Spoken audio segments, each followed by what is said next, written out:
پھر تم لاہور جا رہے ہو؟ اس کے سوال کا جواب دینے کے بجائے اس نے اس سے پوچھا۔ سالار کو اس کی مستقل مزاجی پر حیرانی ہوئی۔ وہ واقعی ڈھیٹ تھی، وہ اب بھی اپنی ہی بات پر اٹکی ہوئی تھی۔ اچھا میں چلا جاؤں گا، تم نے اپنے گھر والوں کو شادی کے بارے میں بتایا ہے؟ سالار نے موضوع بدلتے ہوئے کہا۔ نہیں، ابھی نہیں بتایا۔ وہ اب خود پر قابو پا چکی تھی۔ کل شام ہم لوگ ازجد کے ساتھ تمہارا نکاح کر رہے ہیں، تمہاری رخصتی بھی ساتھ ہی کر دیں گے۔ ہاشم مبین نے رات کو اس کے کمرے میں آ کر اکھڑے ہوئے لہجے میں کہا۔ بابا میں انکار کر دوں گی، آپ کے لیے بہتر ہے آپ اس طرح زبردستی میری شادی نہ کریں۔ تم انکار کرو گی تو میں اسی وقت شوٹ کر دوں گا، یہ بات تم یاد رکھنا۔ وہ سر اٹھائے انہیں دیکھتی رہی۔ بابا میں شادی کر چکی ہوں۔ ہاشم مبین کے چہرے کا رنگ اڑ گیا۔ میں اس لیے اس شادی سے انکار کر رہی تھی۔ تم جھوٹ بول رہی ہو۔ نہیں میں جھوٹ نہیں بول رہی ہوں، میں 6 ماہ پہلے شادی کر چکی ہوں۔ کس کے ساتھ؟ میں یہ آپ کو نہیں بتا سکتی۔ ہاشم مبین کو اندازہ نہیں تھا کہ وہ اس اولاد کے ہاتھوں اتنا خوار ہوں گے۔ آگ بگولا ہو کر وہ امامہ پر لپکے۔ انہوں نے یک کے بعد دیگرے اس کے چہرے پر تھپڑ مارنے شروع کر دیے۔ وہ چہرے کے سامنے دونوں ہاتھ کرتے ہوئے خود کو بچانے کی کوشش کرنے لگی، مگر وہ اس میں بری طرح ناکام رہی۔ کمرے میں ہونے والا شور سن کر وسیم سب سے پہلے وہاں آیا تھا اور اس نے ہاشم مبین کو پکڑ کر زبردستی امامہ سے دور کیا۔ وہ دیوار کے ساتھ پشت ٹکائے روتی رہی۔ بابا آپ کیا کر رہے ہیں؟ سارا معاملہ آرام سے حل کیا جا سکتا ہے۔ وسیم کے پیچھے گھر کے پیچھے لوگ بھی اندر چلے آئے تھے۔ اس نے شادی کر لی ہے کسی سے؟ ہاشم مبین نے غم و غصے میں کی حالت میں کہا۔ بابا جھوٹ بول رہی ہے، شادی کیسے کر سکتی ہے؟ ایک بار بھی گھر سے نہیں نکلی۔ یہ وسیم تھا۔ 6 ماہ پہلے شادی کر لی ہے اس نے۔ امامہ نے سر نہیں اٹھایا۔ نہیں میں نہیں مانتا، ایسا نہیں ہو سکتا، یہ ایسا کر ہی نہیں سکتی۔ وسیم اس کی رگ رگ سے واقف تھا۔ امامہ نے دھندلائی آنکھوں کے ساتھ اسے دیکھا اور کہا ایسا ہو چکا ہے، کیا ثبوت ہے؟ نکاح نامہ ہے تمہارے پاس؟ وسیم نے اکھڑے ہوئے لہجے میں کہا۔ یہاں نہیں ہے، لاہور میں ہے، میرے سامان میں۔ بابا میں کل لاہور سے اس کا سامان لے آتا ہوں، دیکھ لیتے ہیں، وسیم نے ہاشم مبین سے کہا۔ امامہ بے اختیار پچھتائی۔ سامان سے کیا مل سکتا تھا؟ شادی کر بھی لی ہے تو کوئی بات نہیں، طلاق دلوا کر دوسری شادی ازجد سے کرواؤں گا، اور اس آدمی نے طلاق نہ دی تو پھر اسے قتل کروا دوں گا، ہاشم مبین نے سرخ چہرے کے ساتھ وہاں سے جاتے ہوئے کہا۔ کمرہ آہستہ آہستہ خالی ہوتا گیا۔ وہ اپنے بیڈ پر بیٹھ گئے۔ اسے پہلی بار احساس ہو رہا تھا کہ جال میں پھنسنے کے بعد کے احساسات کیا ہوتے ہیں۔ یہ ایک اتفاق تھا کہ نکاح نامے کی کاپی سالار نے اس کو نہیں بھجوائی تھی۔ اگر اس کے پاس ہوتی تو بھی تب بھی وہ اسے ہاشم مبین کو نہیں دے سکتی تھی، ورنہ سالار سکندر کا نام نکاح نامے پر دیکھنے کے بعد ان کے لیے اس تک پہنچنا اور اس سے چھٹکارا حاصل کرنا منٹوں کا کام تھا، اور اس کے سامان سے نکاح نامہ نہیں ملے گا تو اس کے بیان پر کسی کو یقین نہ آ سکتا تھا کہ وہ نکاح کر چکی تھی۔ اس نے کمرے کے دروازے کو لاک کر دیا اور موبائل پر سالار کو کال کرنے لگی۔ اس نے اسے ساری صورتحال سے آگاہ کر دیا تھا۔ تم ایک بار پھر لاہور جاؤ، جلال کو میرے بارے میں بتاؤ۔ میں اب اس گھر میں نہیں رہ سکتی، مجھے یہاں سے نکلنا ہے، اس کے علاوہ میں کہیں نہیں جا سکتی۔ تم میرے لیے ایک وکیل کو ہائر کر دو اور اس سے کہو کہ وہ میرے پیرنٹس کو میرے شوہر کی طرف سے مجھے حبس بے جا میں رکھنے کے خلاف ایک کورٹ نوٹس بھجوائے۔ تم وکیل کو اپنا نام مت بتانا، بلکہ یہ بہتر ہے کہ اپنے کسی دوست کے ذریعے وکیل کو ہائر کرو اور میرے شوہر کا کوئی بھی فرضی نام دے سکتے ہو۔ تمہارا نام وکیل کے ذریعے انہیں پتہ چلے گا تو وہ تم تک پہنچ جائیں گے، اور میں یہ نہیں چاہتی۔ امامہ نے اسے یہ نہیں بتایا کہ اسے کیا خدشہ ہے، اور نہ ہی سالار نے اندازہ لگانے کی کوشش کی۔ اس سے بات کرنے کے بعد امامہ نے فون بند کر دیا۔ اگلے روز 10-11 بجے کے قریب کسی وکیل نے فون کر کے ہاشم مبین سے امامہ کے سلسلے میں بات کی اور انہیں امامہ کو زبردستی اپنے گھر رکھنے کے بارے میں اس کے شوہر کی طرف سے کیے جانے والے کیس کے بارے میں بتایا۔ ہاشم مبین کو مزید کسی ثبوت کی ضرورت نہیں رہی تھی۔ وہ غصے میں پھنکارتے ہوئے اس کے کمرے میں گئے اور اسے بری طرح مارا۔ تم دیکھنا امامہ، تم کس طرح برباد ہوگی، ایک ایک شے کے لیے ترسو گی۔ تم جو لڑکیاں تمہاری طرح اپنے ماں باپ کی عزت کو نیلام کرتی ہیں، ان کے ساتھ یہی ہوتا ہے۔ تم ہمیں کورٹ تک لے گئی ہو، تم نے وہ سارے احسان فراموش کر دیے ہیں جو ہم نے تم پر کیے۔ تمہاری جیسی بیٹیوں کو واقعی پیدا ہوتے ہی دفن کر دینا چاہیے۔ وہ بڑی خاموشی سے پھرتی رہی۔ اپنے باپ کی کیفیات کو سمجھ سکتی تھی، مگر وہ اپنی کیفیات اور اپنے احساسات انہیں نہیں سمجھا سکتی تھی۔ تم نے ہمیں کسی کو منہ دکھانے کے قابل نہیں چھوڑا، کسی کو نہیں، ہمیں زندہ درگور کر دیا ہے تم نے۔ سلمیٰ اس کے پیچھے کمرے میں داخل ہوئی تھیں، مگر انہوں نے ہاشم مبین کو روکنے کی کوشش نہیں کی۔ وہ خود بھی بری طرح مشتعل تھی۔ وہ جانتی تھی کہ امامہ کا یہ قدم کس طرح ان کے پورے خاندان کو متاثر کرنے والا تھا، اور خاص طور پر ان کے شوہر کو۔ تم نے ہمارے اعتماد کا خون کیا ہے۔ کاش تم میری اولاد نہ ہوتی، کبھی میرے خاندان میں پیدا نہ ہوئی ہوتی، پیدا ہو ہی گئی تھی تو تب ہی مر جاتی، یا میں ہی تمہیں مار دیتا۔ امامہ آج ان کی باتوں اور پٹائی پر نہیں روئی تھی۔ اس نے مدافعت کی کوئی کوشش نہیں کی تھی، وہ صرف خاموشی کے ساتھ پٹتی رہی۔ پھر ہاشم مبین احمد جیسے تھک گئے اور اسے مارتے مارتے رک گئے۔ ان کا سانس پھول گیا تھا، وہ بالکل خاموشی سے ان کے سامنے دیوار کے ساتھ لگی کھڑی رہی۔ تمہارے پاس ابھی بھی وقت ہے، سب کچھ چھوڑ دو، اس لڑکے سے طلاق لے لو اور عزت سے شادی کر لو، ہم سب معاف کر دیں گے، بھلا دیں گے۔ اس بار سلمیٰ نے تیز لہجے میں اس سے کہا، نہیں، واپس آنے کے لیے اسلام قبول نہیں کیا، مجھے واپس نہیں آنا۔ امامہ نے مدھم مگر مستحکم آواز میں کہا، آپ مجھے اس گھر سے جانے دیں، مجھے آزاد کر دیں۔ اس گھر سے نکل جاؤ گی تو دنیا تمہیں ٹھوکریں ماریں گی، تمہیں اندازہ ہی نہیں ہے کہ باہر کی دنیا میں کیسے مگرمچھ تمہیں ہڑپ کرنے کے لیے بیٹھے ہیں۔ جس لڑکے سے شادی کر کے تم نے ہمیں ذلیل کیا ہے وہ تمہیں بہت خوار کرے گا۔ ہمارے خاندان کو دیکھ کر اس نے تمہارے ساتھ اس طرح چوری چھپے رشتہ جوڑا ہے۔ جب ہم تمہیں اپنے خاندان سے نکال دیں گے اور تم پائی پائی کی محتاج ہو جاؤ گی تو وہ بھی تمہیں چھوڑ کر بھاگ جائے گا، تمہیں کہیں پناہ نہیں ملے گی، کوئی ٹھکانہ نہیں ملے گا۔ سلمیٰ اب اسے ڈرا رہی تھی۔ ابھی بھی وقت ہے امامہ، تمہارے پاس ابھی بھی وقت ہے۔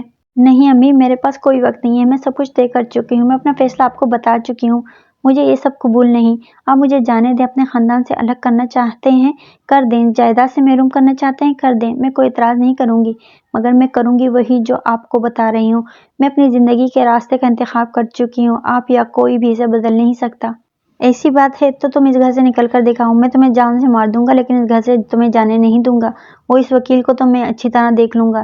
تمہیں اگر یہ خوش فہمی ہے کہ کوئی کورٹ یا عدالت تمہیں میری تحویل سے نکال سکتی ہے تو یہ تمہاری بھول ہے، میں تمہیں کبھی بھی ہمیں کہیں بھی جانے نہیں دوں گا۔ میں بیلف کے آنے سے پہلے اس گھر سے کہیں اور منتقل کر دوں گا، پھر میں دیکھوں گا کہ تم کس طرح اپنے فیصلے کو تبدیل نہیں کرتی، اور مجھے اگر وہ لڑکا نہ ملا جس سے تم نے شادی کی ہے تو پھر میں اس بات کی پرواہ کیے بغیر کہ تمہارا نکاح ہو چکا ہے عزت سے تمہاری شادی کر دوں گا۔ میں اس شادی کو سرے سے ماننے سے انکار کرتا ہوں، تمہاری شادی صرف وہ ہوگی جو میری مرضی کی ہوگی، اس کے علاوہ نہیں۔ وہ مشتعل انداز میں کہتے ہوئے سلمیٰ کے ساتھ باہر نکل گئے۔ وہ وہیں دیوار کے ساتھ کھڑی خوفزدہ اور پریشان نظروں سے دروازے کو دیکھتی رہی۔ اس نے جس مقصد کے لیے شادی کی تھی اس کا کوئی فائدہ ہوتا نظر نہیں آ رہا تھا۔ ہاشم مبین احمد اپنی بات پر چٹان کی طرح اڑے ہوئے تھے۔ بیچاری امامہ بی بی۔ ناصرہ نے سالار کے کمرے کی صفائی کرتے ہوئے اچانک بلند آواز میں افسوس کا اظہار کرتے ہوئے کہا۔ سالار نے مڑ کر اسے دیکھا، وہ اپنی اسٹڈی ٹیبل پر پڑی ہوئی کتابوں کو سمیٹ رہا تھا۔ ناصرہ اسے متوجہ دیکھ کر تیزی سے بولی، بڑی مار پڑی ہے جی کل رات کو؟ کس کو مار پڑی ہے؟ سالار نے کتابیں ایک طرف رکھتے ہوئے کہا، امامہ بی بی کو جی، اور کسے؟ وہ کتابیں ایک طرف کرتے کرتے رک گیا اور ناصرہ کو دیکھا جو کمرے میں موجود ایک شیلف کی جھاڑ پونچھ کر رہی تھی۔ ہاشم مبین نے کل رات بہت مارا ہے اسے؟ سالار بے حد محظوظ ہوا۔ واقعی؟ ہاں جی، بہت زیادہ پٹائی کی ہے، میری بیٹی بتا رہی تھی، ناصرہ نے کہا۔ ویری نائس، سالار نے بے اختیار تبصرہ کیا۔ جی، آپ کیا کہہ رہے ہیں؟ ناصرہ نے اس سے پوچھا۔ اس کے ہونٹوں پر موجود مسکراہٹ ناصرہ کو بڑی عجیب لگی۔ اسے توقع نہیں تھی کہ وہ اس خبر پر مسکرائے گا۔ اس کے ذاتی قیافوں اور اندازوں کے مطابق ان دونوں کے درمیان جیسے تعلقات تھے، اس پر سالار کو بہت زیادہ افسردہ ہونا چاہیے تھا، مگر یہاں صورتحال بالکل برعکس تھی۔ بیچاری امامہ بی بی کو پتہ چل جائے کہ سالار صاحب اس خبر پر مسکرا رہے تھے تو وہ تو صدمے سے ہی مر جائیں گی، ناصرہ نے دل میں سوچا۔ کس بات پر مارا ہے؟ کس بات پر مارنا ہے جی؟ سنا ہے وہ عزت صاحب سے شادی پر تیار نہیں ہیں، کسی اور لڑکے سے شادی کرنا چاہتی ہیں۔ ناصرہ نے لڑکے پر زور دیتے ہوئے معنی خیز انداز میں سالار کو دیکھا۔ بس اس بات پر؟ سالار نے لاپرواہی سے کہا۔ یہ کوئی چھوٹی بات تھوڑی ہے جی، ان کے پورے گھر میں طوفان مچا ہوا ہے، شادی کی تاریخ طے ہو چکی ہے، کارڈ آ چکے ہیں اور اب امامہ بی بی بضد ہیں کہ وہ عزت صاحب سے شادی نہیں کریں گی۔ بس اسی بات پر ہاشم صاحب نے ان کی پٹائی کی۔ یہ تو کوئی بڑی بات نہیں ہے کہ اس پر کسی کو مارا جائے۔ وہ اپنی کتابوں میں مصروف رہا۔ یہ تو آپ کہہ رہے ہیں نا، ان لوگوں کے لیے تو یہ بہت بڑی بات ہے، ناصرہ نے اسی طرح صفائی کرتے ہوئے تبصرہ کہا۔ میں تو بڑی دکھی ہوں امامہ بی بی کے لیے، بڑی اچھی ہیں، ادب لحاظ والی، اور اب دیکھیں کیا قیامت ٹوٹ پڑی ہے ان پر۔ ہاشم صاحب نے گھر سے نکلنے پر پابندی لگا دی ہے، میری بیٹی روز ان کا کمرہ صاف کرتی ہے اور وہ بتاتی ہے ان کا تو چہرہ ہی اتر کر رہ گیا ہے۔ ناصرہ اسی طرح بول رہی تھی، شاید وہ شعوری طور پر کوشش کر رہی تھی کہ سالار اسے اپنا اور امامہ کا حمایتی اور طرفدار سمجھتے ہوئے کوئی راز کہہ دے، مگر سالار احمق نہیں تھا اور اسے ناصرہ کی اس نام نہاد ہمدردی سے کوئی دلچسپی بھی نہیں تھی۔ اگر امامہ کی پٹائی ہو رہی تھی اور اسے کچھ خود تکلیفوں کا سامنا کرنا پڑ رہا تھا تو اس سے اس کا کیا تعلق تھا؟ مگر اسے اس صورتحال پر ہنسی ضرور آ رہی تھی۔ کیا اس دور میں بھی کوئی اس عمر کی اولاد پر ہاتھ اٹھا سکتا ہے، اور وہ بھی ہاشم مبین احمد جیسے امیر طبقے کا آدمی؟ حیرانی کی بات تھی۔ سوچ کی ایک ہی رو میں بہت سے متضاد خیال یہ بہہ رہے تھے۔ ناصرہ کچھ دیر اسی طرح بولتی اپنا کام کرتی رہی، مگر پھر جب اس نے سالار کو دیکھا اس کی گفتگو میں کوئی دلچسپی نہیں لے رہا اور وہ اپنے کام میں مصروف ہو چکا ہے تو وہ قدرے مایوس ہو کر خاموش ہو گئی۔ یہ پہلے محبت کرنے والے تھے جن کا رویہ بے حد عجیب تھا۔ کوئی اضطراب، بے چینی اور پریشانی تو ان دونوں کے درمیان نظر ہی نہیں آ رہی تھی۔ ایک دوسرے کی تکلیف کبھی سن کر شاید عوامہ بی بی بھی ان کے بارے میں اس طرح کوئی بات سن کر اسی طرح مسکرائیں، کون جانتا ہے۔ ناصرہ نے شیلف پر پڑی ایک تصویر اٹھا کر صاف کی۔ گھر چھوڑ دینے کا فیصلہ اس کی زندگی کے سب سے مشکل اور تکلیف دہ فیصلوں میں سے ایک تھا، مگر اس کے علاوہ اس کے پاس اب دوسرا کوئی راستہ نہیں تھا۔ ہاشم مبین احمد اسے کہاں لے جاتے اور پھر کس طرح اسے طلاق دلوا کر اس کی شادی ازجد سے کرتے وہ نہیں جانتی تھی۔ واحد چیز وہ جو جانتی تھی وہ یہ حقیقت تھی کہ ایک بار وہ اسے کہیں اور لے گئے تو پھر اس کے پاس رہائی اور فرار کا کوئی راستہ نہیں بچے گا۔ وہ یہ بات اچھی طرح جانتی تھی کہ وہ اسے مگر زندہ رہ کر اس طرح کی زندگی گزارنا زیادہ مشکل ہو جاتا ہے جیسی زندگی کی وہ اس وقت توقع اور تصور کر رہی تھی۔ ہاشم مبین احمد کے چلے جانے کے بعد وہ بہت دیر تک بیٹھ کر روتی رہی اور پھر اس نے پہلی بار اپنی حالات پر غور کرنا شروع کیا۔ اسے گھر سے صبح ہونے سے پہلے نکلنا تھا اور نکل کر کسی محفوظ جگہ پر جا کر پہنچنا تھا۔ محفوظ جگہ؟ اس کے ذہن میں ایک بار پھر جلال انصر کا خیال آیا۔ اس وقت صرف وہی شخص تھا جو اسے صحیح معنوں میں تحفظ دے سکتا تھا۔ ہو سکتا ہے وہ مجھے اپنے سامنے دیکھ کر اس کا فیصلہ اور رویہ بدل جائے، وہ اپنے فیصلے پر غور کرنے پر مجبور ہو جائے۔ ہو سکتا ہے وہ مجھے سہارا اور تحفظ دینے پر تیار ہو جائے۔ اس کے والدین کو مجھ پر ترس آ جائے۔ ایک موہوم سی امید اس کے دل میں ابھر رہی تھی۔ وہ مدد نہیں بھی کرتے تب بھی کم از کم میں آزاد تو ہوں گی، اپنی زندگی کو اپنی مرضی سے گزار تو سکوں گی۔ مگر سوال یہ پیدا ہوتا ہے کہ میں یہاں سے کیسے نکلوں گی اور جاؤں گی کہاں؟ وہ بہت دیر تک پریشانی کے عالم میں بیٹھی رہی۔ اسے ایک بار پھر سالار کا خیال آیا۔ اگر میں کسی طرح اس کے گھر پہنچ جاؤں تو وہ میری مدد کر سکتا ہے۔ اس نے سالار کے موبائل پر اس کا نمبر ملایا۔ موبائل آف تھا۔ کئی بار کال ملائی لیکن اس سے رابطہ نہ ہو سکا۔ ماما نے موبائل بند کر دیا۔ اس نے ایک بیگ میں اپنے چند جوڑے کپڑے اور دوسری چیزیں رکھ لیں۔ اس کے پاس کچھ زیورات اور رقم بھی تھی، اس نے انہیں بھی اپنے بیگ میں رکھ لیا۔ پھر جتنی بھی قیمتی چیزیں اس کے پاس تھیں جنہیں وہ آسانی سے لے جا سکتی تھی اور بعد میں بیچ کر پیسے حاصل کر سکتی تھی، وہ انہیں اپنے بیگ میں رکھتی گئی۔ بیگ بند کرنے کے بعد اس نے اپنے کپڑے تبدیل کیے اور پھر 2 نفل ادا کیے۔ اس کا دل بے حد بوجھل ہو رہا تھا۔ بے سکونی اور اضطراب نے اس کے پورے وجود کو اپنی گرفت میں لیا ہوا تھا۔ آنسو بہا کر بھی اس کے دل کا بوجھ کم نہیں ہوا تھا۔ نوافل ادا کرنے کے بعد جتنی آیات اور صورتیں اسے زبانی یاد تھیں اس نے وہ ساری پڑھ لیں۔ بیگ لے کر اپنے کمرے کی لائٹ بند کر کے وہ خاموشی سے باہر نکل گئی۔ لاؤنج کی ایک لائٹ کے علاوہ ساری لائٹیں آف تھیں۔ وہاں زیادہ روشنی نہیں تھی۔ وہ محتاط انداز میں چلتے ہوئے سیڑھیاں اتر کر نیچے آ گئی اور پھر کچن کی طرف چلی گئی۔ کچن تاریکی میں ڈوبا ہوا تھا۔ وہ محتاط انداز میں چیزوں کو ٹٹولتے ہوئے کچن کے دروازے کی طرف بڑھ گئی جو باہر لان میں کھلتا تھا۔ اگبی لان کے اس حصے میں کچھ سبزیاں لگائی گئی تھیں اور اس گھر میں کچن کا وہ دروازہ واحد دروازہ تھا جسے لاک نہیں کیا جاتا تھا، صرف چٹکنی لگا دی جاتی تھی۔ دروازہ اس رات بھی لاک نہیں تھا۔ وہ آہستگی سے دروازہ کھول کر باہر نکل آئی۔ کچھ فاصلے پر سرونٹ کوارٹرز تھے۔ وہ بے حد محتاط انداز میں چلتے ہوئے ان کو عبور کر کے اپنے اور سالار کے گھر کے درمیانی دیوار تک پہنچ گئی۔ دیوار بہت زیادہ بلند نہیں تھی۔ اس نے آہستگی سے بیگ دوسری طرف پھینک دیا اور پھر کچھ جدوجہد کے بعد خود بھی دیوار پھلانگنے میں کامیاب ہو گئی۔ گہری نیند کے عالم میں سالار نے کھٹکے کی آواز سنی تھی، پھر وہ آواز دستک کی آواز میں تبدیل ہو گئی تھی، رک رک کر مگر مسلسل کی جانے والی دستک کی آواز۔ وہ اوندھے منہ پیٹ کے بل سو رہا تھا۔ دستک کی اس آواز نے اس کی نیند توڑ دی تھی۔ وہ اٹھ کر بیٹھ گیا اور بیڈ پر بیٹھے بیٹھے اس نے تاریکی میں اپنے چاروں طرف دیکھنے کی کوشش کی۔ خوف کی ایک لہر اس کے اندر سرایت کر گئی۔ وہ آواز کھڑکیوں کی طرف سے آ رہی تھی، یوں جیسے کوئی ان کھڑکیوں کو بجا رہا تھا مگر بہت آہستہ آہستہ، یا پھر شاید کوئی ان کھڑکیوں کو ٹٹولتے ہوئے کھولنے کی کوشش کر رہا تھا۔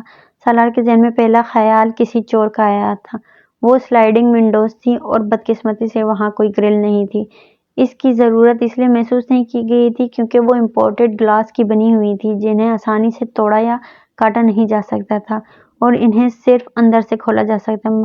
گھر کے چاروں طرف موجود لان میں ویسے بھی رات کو کتے کھلے ہوتے تھے اور ان کے ساتھ 3 گارڈز بھی ہوتے تھے، مگر ان تمام حفاظتی اقدامات کے باوجود اس وقت اس کھڑکی کے دوسری طرف موجود چھوٹے سے برآمدے میں کوئی موجود تھا جو اس کھڑکی کو کھولنے کی کوشش میں مصروف تھا۔ اپنے بیڈ سے دبے قدموں اٹھ کر وہ تاریکی میں ہی کھڑکی کی طرف آیا جس طرف سے آواز آ رہی تھی۔ وہ اس کے بالکل مخالف سمت گیا اور بہت احتیاط کے ساتھ اس نے پردے کے ایک سرے کو تھوڑا سا اٹھاتے ہوئے کھڑکی سے باہر جھانکا۔ لان میں لگی روشنیوں میں اس نے کھڑکی کے سامنے جسے کھڑا دیکھا تھا اس نے اسے ہکا بکا کر دیا تھا۔ یہ پاگل ہے، بے اختیار اس کے منہ سے نکلا۔ اس وقت اگر لان میں پھرتے 4 غیر ملکی نسل کے کتے اسے دیکھ لیتے تو سالار یہ کسی بھی دوسرے کے پہنچنے سے پہلے وہ اسے چیر پاڑ چکے ہوتے، اور اگر کہیں گارڈز میں سے کسی نے اسے وہاں دیکھا ہوتا تو بھی وہ تفتیش یا تحقیق پر وقت ضائع کرنے سے پہلے اسے شوٹ کر چکے ہوتے۔ مگر وہ اس وقت بالکل محفوظ وہاں کھڑی تھی اور یقیناً اپنے گھر کی دیوار پھلانگ کر یہاں آئی تھی۔ ہونٹ بھینچے اس نے کمرے کی لائٹ آن کر دی۔ لائٹ آن ہوتے ہی دستک کی آواز رک گئی۔ کتے کے بھونکنے کی آواز آ رہی تھی۔ پردے کھینچتے ہی اس نے سلائڈنگ ونڈو کو ہٹا دیا۔ اندر آؤ جلدی، سالار نے تیزی سے امامہ سے کہا۔ وہ کچھ نروس ہو کر کھڑکی سے اندر آ گئی۔ اس کے ہاتھ میں ایک بیگ بھی تھا۔ پردے برابر کرتے ہی سالار نے مڑ کر اسے دیکھا۔ فار گاڈ سیک امامہ، تم پاگل ہو؟ امامہ نے جواب میں کچھ نہیں کہا۔ وہ اپنا بیگ اپنے پیروں پہ رکھ رہی تھی۔ تم دیوار کراس کر کے آئی ہو؟ ہاں۔ تمہیں گارڈز یا کتوں میں سے کوئی دیکھ لیتا تو اس وقت باہر تمہاری لاش پڑی ہوتی۔ میں نے تمہیں بہت دفعہ رنگ کیا، تمہارا موبائل آف تھا، کوئی دوسرا راستہ نہیں تھا میرے پاس۔ سالار نے پہلی بار اس کا چہرہ غور سے دیکھا۔ اس کی آنکھیں سوجی ہوئی تھیں اور چہرہ ستا ہوا تھا۔ وہ بڑی سی سفید چادر لپیٹے ہوئے تھے، مگر اس چادر اور اس کے کپڑوں پر جگہ جگہ مٹی کے داغ تھے۔ تم مجھے لاہور چھوڑ کر آ سکتے ہو؟ وہ کمرے کے وسط میں کھڑی اس سے پوچھ رہی تھی۔ اس وقت؟ اس نے حیرانی سے کہا۔ ہاں، ابھی اسی وقت، میرے پاس وقت نہیں ہے۔ سالار نے تعجب کے عالم میں وال کلاک پر ایک نظر ڈالی۔ وکیل نے تمہارے گھر فون کیا تھا؟ تمہارا مسئلہ حل نہیں ہوا؟ امامہ نے نفی میں سر ہلایا۔ نہیں، وہ لوگ مجھے صبح کہیں بھجوا رہے ہیں۔ میں تمہیں اسی لیے سارا دن فون کرتی رہی مگر تم نے موبائل آن نہیں کیا۔ میں تو چاہتی تھی تم وکیل سے کہو کہ وہ بیلف کے ساتھ آ کر مجھے وہاں سے آزاد کرائے، مگر تم سے کانٹیکٹ نہیں ہوا، اور کل اگر تم سے کانٹیکٹ ہوتا بھی تو کچھ نہیں ہو سکتا تھا کیونکہ وہ لوگ اس سے پہلے ہی مجھے کہیں شفٹ کر دیتے، اور یہ ضروری تو نہیں کہ مجھے یہ پتا ہوتا کہ وہ مجھے کہاں شفٹ کر رہے ہیں۔ سالار نے جمائی لی۔ اس سے نیند آ رہی تھی۔ تم بیٹھ جاؤ، اس نے امامہ سے کہا۔ وہ ابھی تک کھڑی تھی۔ تم اگر مجھے لاہور نہیں پہنچا سکتے کم از کم بس اسٹینڈ تک پہنچا دو، میں وہاں سے خود لاہور چلی جاؤں گی، اس نے سالار کو نیند میں دیکھ کر کہا۔ میرا اندازہ ہے کہ اس وقت تو کوئی گاڑی نہیں لاہور نہیں جا رہی ہوگی۔ میں تمہیں صبح، امامہ نے اس کی بات کاٹ دی۔ نہیں، صبح نہیں، میں صبح تک یہاں سے نکل جانا چاہتی ہوں۔ اگر لاہور کی گاڑی نہیں ملی تو میں کسی اور شہر کی گاڑی میں بیٹھ جاؤں گی، پھر وہاں سے لاہور چلی جاؤں گی۔ تم بیٹھو تو صحیح، سالار نے اس سے ایک بار پھر کہا۔ وہ ایک لمحے کے لیے ہچکچائی، پھر صوفے پر جا کر بیٹھ گئی۔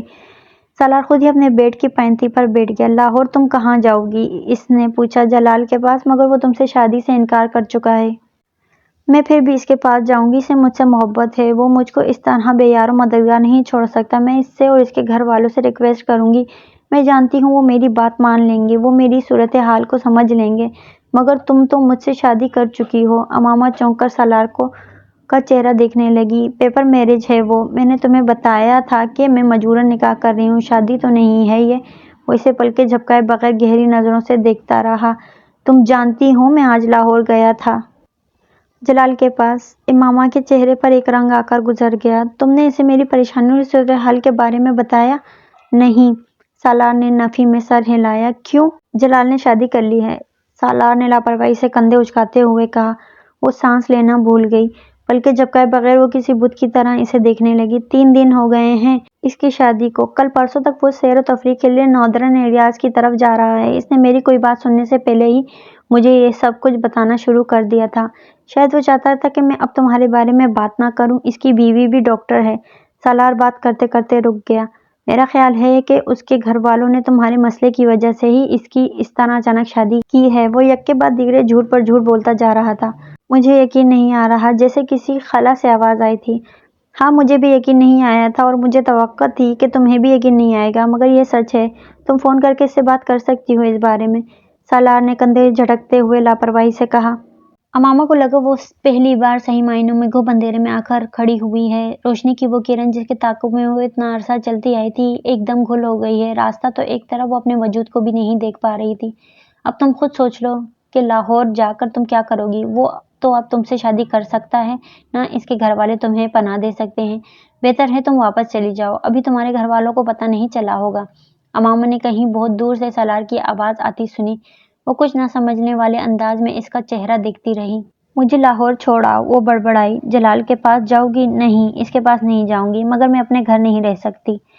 وہ یک دم صوفے سے اٹھ کر کھڑی ہو گئی۔ سالار نے ایک سانس لے کر الجھن بھری نظروں سے اسے دیکھا۔ یا پھر مجھے گیٹ تک چھوڑاؤ، میں خود چلی جاتی ہوں۔ تم چوکیدار سے کہو وہ مجھے باہر جانے دیں۔ اس نے بیگ اٹھا لیا۔ تمہیں اندازہ ہے کہ یہاں سے بس اسٹینڈ کتنی دور ہے؟ اتنی دھند اور سردی میں تم پیدل وہاں تک جا سکو گی؟ جب اور کچھ نہیں رہا میرے پاس تو دھند اور سردی سے مجھے کیا ہوگا؟ سالار نے اسے گیلی آنکھوں کے ساتھ مسکراتے ہوئے دیکھا تھا۔ وہ اپنے ہاتھ کی پشت سے اپنی آنکھوں کو رگڑ رہی تھی۔ سالار اس کے ساتھ کہیں جانے کا کوئی ارادہ نہیں رکھتا تھا۔ لاہور تو بہت دور کی بات تھی۔ اسے ابھی بھی نیند آ رہی تھی۔ وہ سامنے کھڑی لڑکی کو ناپسند کرتا تھا۔ ٹھہرو، میں چلتا ہوں تمہارے ساتھ۔ وہ نہیں جانتا تھا اس کی زبان سے جملہ کیوں اور کیسے نکلا۔ ماما نے اسے ڈریسنگ روم کی طرف جاتے دیکھا۔ وہ کچھ دیر بعد باہر نکلا تو شب خوابی کے لباس کے بجائے ایک جینس اور سویٹر میں ملبوس تھا۔ اپنے بیڈ کی سائڈ ٹیبل سے اس نے کی چین اور گاڑی کے ساتھ ساتھ اپنا والیٹ بھی اٹھایا۔ ماما کے قریب آ کر اس نے بیگ لینے کے لیے ہاتھ بڑھایا۔ نہیں، میں خود اٹھا لوں گی۔ اٹھا لیتا ہوں۔ اس نے بیگ لے کر کندھے پر ڈال دیا اور وہ دونوں آگے پیچھے چلتے ہوئے پورچ میں آ گئے۔ سالار نے اس کے لیے فرنٹ سیٹ کا دروازہ کھولا تھا اور بیگ کو پچھلی سیٹ پر رکھ دیا۔ گاڑی گیٹ کی طرف آتے دیکھ کر چوکیدار نے خود ہی گیٹ کھول دیا تھا، مگر اس کے قریب سے گزرتے سالار نے اس کی آنکھوں میں اس حیرت کو دیکھ لیا تھا جو اس کی نظروں میں رات کے اس وقت فرنٹ سیٹ پر بیٹھی ہوئی امامہ کو دیکھ کر آئی تھی۔ یقیناً وہ حیران ہوا ہوگا کہ وہ لڑکی اس وقت اس گھر میں کہاں سے آئی تھی۔ تم مجھے بس اسٹینڈ پر چھوڑ دو گے؟ مین روڈ پر آتے ہی امامہ نے اس سے پوچھا۔ سالار نے ایک نظر گردن موڑ کر اسے دیکھا۔ نہیں، میں تمہیں لاہور لے جا رہا ہوں۔ اس کی نظریں سڑک پر مرکوز تھیں۔ گاڑی اس بڑی سڑک پر دوڑ رہی تھی جو تقریباً سنسان تھی۔ ٹریفک نہ ہونے کے برابر تھا۔ اسٹیئرنگ پر دایاں ہاتھ رکھے اس نے بائیں ہاتھ کو منہ کے سامنے رکھ کر جمائی روکی اور نیند کے غلبے کو بھگانے کی کوشش کی۔ اس کے برابر کی سیٹ پر بیٹھی ہوئی امامہ بے آواز رو رہی تھی اور سالار اس سے بات سے بے خبر تھا۔ وہ وقتاً فوقتاً اپنے ہاتھ میں پکڑے رومال سے اپنی آنکھیں پوچھتی اور اپنی ناک رگڑ لیتی اور پھر سامنے ونڈو اسکرین سے باہر سڑک پر نظریں جمائے کر رونا شروع کر دیتی۔ سالار وقفے وقفے سے اس پر اچٹتی نظر ڈالتا رہا۔ اس نے امامہ کو کوئی تسلی دینے یا چپ کروانے کی کوشش نہیں کی تھی۔ اس کا خیال تھا کہ وہ خود ہی کچھ دیر آنسو بہا کر خاموش ہو جائے گی، مگر جب آدھ گھنٹہ گزر جانے کے بعد بھی وہ اسی رفتار سے روتی رہی تو وہ کچھ اکتانے لگا۔ اگر تمہیں گھر سے اس طرح بھاگ آنے پر اتنا پچھتاوا ہونا تھا تو پھر تمہیں گھر سے بھاگنا ہی نہیں چاہیے تھا۔ سالار نے خاموشی کو توڑتے ہوئے کہا۔ امامہ نے اس کی بات کا کوئی جواب نہیں دیا۔ ابھی بھی کچھ نہیں بگڑا؟ ابھی تو شاید تمہارے گھر میں کسی کو تمہاری غیر موجودگی کا پتہ بھی نہیں چلا ہوگا۔ اس نے کچھ دیر اس کے جواب کا انتظار کے بعد اسے مشورہ دیا۔ مجھے کوئی پچھتاوا نہیں ہے۔ اس بار اس نے چند لمحے خاموش رہنے کے بعد قدرے بھرائی ہوئی مگر مستحکم آواز میں کہا۔ تو پھر تم رو کیوں رہی ہو؟ سالار نے فوراً پوچھا۔ تمہیں بتانے کا کوئی فائدہ نہیں ہے، وہ ایک بار پھر آنکھیں پوچھتے ہوئے بولی۔ سالار نے گردن موڑ کر اسے غور سے دیکھا اور پھر گردن سیدھی کر لی۔ لاہور میں کس کے پاس جاؤ گی؟ پتہ نہیں۔ امامہ کے جواب پر سالار نے قدرے حیرانی سے اسے دیکھا۔ کیا مطلب؟ تمہیں پتہ نہیں ہے کہ تم کہاں جا رہی ہو؟ فی الحال تو نہیں۔ تو پھر آخر تم لاہور جا ہی کیوں رہی ہو؟ تو پھر اور کہاں جاؤں؟ تم اسلام آباد میں بھی رہ سکتی تھی۔ کس کے پاس؟ لاہور میں بھی تو کوئی نہیں ہے جس کے پاس تم رہ سکو، اور وہ بھی مستقل، جلال کے علاوہ۔ سالار نے آخری 3 لفظوں پر زور دیتے ہوئے گردن موڑ کر اسے دیکھا۔ اس کے پاس جا رہی ہو تم؟ کچھ دیر بعد اس نے قدرے چپتے ہوئے انداز میں کہا۔ نہیں، جلال میری زندگی سے نکل چکا ہے۔ سالار اندازہ نہیں کر سکا کہ اس کی آواز میں مایوسی زیادہ تھی یا افسردگی۔ اس کے پاس کیسے جا سکتی ہوں میں؟ تو پھر اور کہاں جاؤ گی؟ سالار نے ایک بار پھر تجسس کے عالم میں پوچھا۔ یہ تو میں لاہور جانے پر ہی طے کروں گی کہ مجھے کہاں جانا ہے، کس کے پاس جانا ہے، امامہ نے کہا۔ سالار نے کچھ بے یقینی کے عالم میں اسے دیکھا۔ کیا واقعی وہ نہیں جانتی تھی کہ اسے کہاں جانا تھا، یا پھر وہ اسے بتانا نہیں چاہتی تھی؟ گاڑی میں ایک بار پھر خاموشی چھا گئی۔ تمہارا فیونسی کیا نام ہے اس کا؟ ہاں، اسجد۔ کافی اچھا ہینڈسم آدمی ہے۔ ایک بار پھر سالار نے ہی اس خاموشی کو توڑا۔ اور یہ جو دوسرا آدمی تھا جلال، اس کے مقابلے میں تو کچھ بھی نہیں ہے۔ کچھ زیادتی نہیں کر دی تم نے اسجد کے ساتھ؟ امامہ نے اس کے سوال کے جواب میں کچھ نہیں کہا۔ وہ صرف سامنے سڑک کو دیکھتی رہی۔ سالار کچھ دیر گردن موڑ کے اس کے جواب کا انتظار میں اس کا چہرہ دیکھتا رہا، مگر پھر اسے احساس ہو گیا کہ وہ جواب دینا نہیں چاہتی۔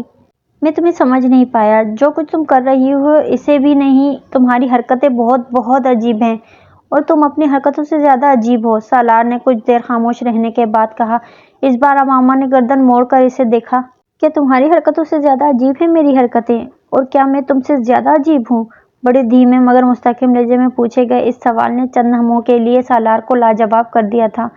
میری کون سی حرکتیں عجیب ہیں اور میں کس طرح عجیب ہوں؟ چند لمحے خاموش رہنے کے بعد سالار نے کہا۔ تم جانتے ہو تمہاری کون سی حرکتیں عجیب ہیں؟ امامہ نے واپس ونڈو اسکرین کی طرف گردن موڑتے ہوئے کہا۔ یقیناً میری خودکشی کی ہی بات کر رہی ہو تم، سالار نے خود ہی اپنے سوال کا جواب دیتے ہوئے کہا۔ حالانکہ میں خودکشی نہیں کرنا چاہتا، نہ ہی میں خودکشی کی کوشش کر رہا ہوں، میں تو صرف ایک تجربہ کرنا چاہتا تھا۔ کیسا تجربہ؟ میں ہمیشہ لوگوں سے ایک سوال پوچھتا ہوں مگر کوئی بھی مجھے اس کا تسلی بخش جواب نہیں دے سکا، اس لیے میں اس سوال کا جواب خود ڈھونڈنے کی کوشش کر رہا ہوں۔ وہ بولتا رہا۔ کیا پوچھتے ہو تم لوگوں سے؟ بہت آسان سا سوال ہے مگر ہر ایک کو مشکل لگتا ہے۔ What is next to ecstasy? اس نے گردن موڑ کر امامہ سے پوچھا۔ وہ کچھ دیر اسے دیکھتی رہی، پھر اس نے مدھم آواز میں کہا، pain. And what is next to pain? Salar نے بلا توقف ایک اور سوال کیا۔ Nothingness. What is next to nothingness? Salar نے اسی انداز میں ایک اور سوال کیا۔ ہیل، امامہ نے کہا۔ And what is next to hell? اس بار امامہ خاموشی سے اس کا چہرہ دیکھتی رہی۔ What is next to hell? Salar نے پھر اپنا سوال دہرایا۔ تمہیں خوف نہیں آتا؟ سالار نے امامہ کو قدرے عجیب انداز میں پوچھتے سنا۔ کس چیز سے؟ سالار حیران ہوا۔ ہیل سے، اس جگہ سے جس کے آگے اور کچھ بھی نہیں ہوتا، سب کچھ اس کے پیچھے ہی رہ جاتا ہے، معطوب اور مغصوب ہو جانے کے بعد باقی بچتا کیا ہے جس سے جاننے کا تمہیں تجسس ہے؟ امامہ نے قدرے افسوس سے کہا۔ میں تمہاری بات سمجھ نہیں سکا، سب کچھ میرے سر کے اوپر سے گزرا ہے، سالار نے جیسے اعلان کرنے والے انداز میں کہا۔ فکر مت کرو، آ جائے گی، ایک وقت آئے گا جب تمہیں ہر چیز کی سمجھ آ جائے گی، پھر تمہاری ہنسی ختم ہو جائے گی، تب تمہیں خوف آنے لگے گا، موت سے بھی اور دوزخ سے بھی، اللہ تمہیں سب کچھ دکھا اور بتا دے گا، پھر تم کسی سے یہ کبھی نہیں پوچھو گے واٹ از نیکسٹ ٹو ایکٹیسی؟ امامہ نے بہت رسانیت سے کہا۔ یہ تمہاری پیش گوئی ہے، سالار نے اس کی بات کے جواب میں کچھ چبھتے ہوئے لہجے میں کہا۔ نہیں، امامہ نے اسی انداز میں کہا۔ تجربہ؟ سالار نے گردن سیدھی کر لی۔ ہاں، یہ تمہارا تجربہ ہی ہو سکتا ہے، کی تو تم نے خودکشی ہی ہے، میرا مطلب ہے کرنے کی کوشش کی ہے، میں نے اپنے طریقے سے یہ کوشش کی تھی، تم نے اپنے طریقے سے کی ہے، سالار نے سردمیری سے کہا۔ امامہ کی آنکھوں میں ایک بار پھر آنسو آ گئے، گردن موڑ کر اس نے سالار کو دیکھا۔ میں نے کوئی خودکشی نہیں کی ہے۔ کسی لڑکے کے لیے گھر سے بھاگنا ایک لڑکی کے لیے خودکشی ہی ہوتی ہے، وہ بھی اس صورت میں جب وہ لڑکا شادی پر تیار نہ ہو۔ دیکھو، میں خود ایک لڑکا ہوں، بہت براڈ مائنڈڈ اور لبرل ہوں، اور میں بالکل برا نہیں سمجھتا اگر ایک لڑکی گھر سے بھاگ کر کسی لڑکے کے ساتھ کورٹ میرج یا شادی کر لے، مگر وہ لڑکا اس کا ساتھ تو دے۔ ایک ایسے لڑکے کے لیے گھر سے بھاگ جانا جو شادی کر چکا ہو، میری سمجھ میں نہیں آتا، اور پھر تمہاری عمر میں بھاگنا بالکل حماقت ہے۔ میں کسی لڑکے کے لیے نہیں بھاگی ہوں، جلال انصر، سالار نے اس کی بات کاٹ کر اسے یاد دلایا۔ میں اس کے لیے نہیں بھاگی ہوں، وہ بے اختیار بلند آواز میں چلائی۔ سالار کا پاؤں بے اختیار بریک پر جا پڑا، اس نے حیرانی سے امامہ کو دیکھا۔ تم مجھ پر کیوں چلا رہی ہو؟ مجھ پر چلانے کی ضرورت نہیں ہے، سالار نے ناراضی سے کہا۔ وہ کھڑکی سے باہر دیکھنے لگی۔ یہ جو تمہاری مذہب والی تھیوری یا فلسفی یا پوائنٹ یا جو بھی ہے، آئی ڈونٹ گیٹ اٹ۔ کیا فرق پڑتا ہے اگر کوئی کسی اور پیغمبر کو ماننا شروع ہو گیا؟ زندگی ان فضول بحثوں کے علاوہ بھی کچھ ہے؟ مذہب، عقیدے یا فرقے پر لڑنا، واٹ ربش! امامہ نے گردن موڑ کر ناراضگی کے عالم میں اسے دیکھا۔ جو چیزیں تمہارے لیے فضول ہیں ضروری نہیں وہ ہر ایک کے لیے فضول ہیں۔ میں اپنے مذہب پر قائم رہنا نہیں چاہتی اور نہ ہی اس مذہب کے کسی شخص سے شادی کرنا چاہتی ہوں، تو یہ میرا حق ہے کہ میں ایسا کروں۔ میں تم سے ایسی چیزوں کے بارے میں بحث نہیں کرنا چاہتی جسے تم نہیں سمجھتے، اس لیے تم ان معاملات کے بارے میں اس طرح کے تبصرے مت کرو۔ مجھے حق ہے کہ میں جو چاہے کہوں، فریڈم آف ایکسپریشن، اظہار کی آزادی، سالار نے کندھے اچکاتے ہوئے کہا۔ امامہ نے جواب دینے کے بجائے خاموشی اختیار کی، وہ کھڑکی سے باہر دیکھنے لگی۔ سالار بھی خاموشی سے گاڑی ڈرائیو کرنے لگا۔ یہ جلال انصر، میں اس کی بات کر رہا تھا۔ وہ کچھ دیر کی خاموشی کے بعد ایک بار پھر اپنے اسی موضوع کی طرف آ گیا۔ اس میں کیا خاص بات ہے؟ اس نے گردن موڑ کر امامہ کو دیکھا۔ وہ اب ونڈو اسکرین سے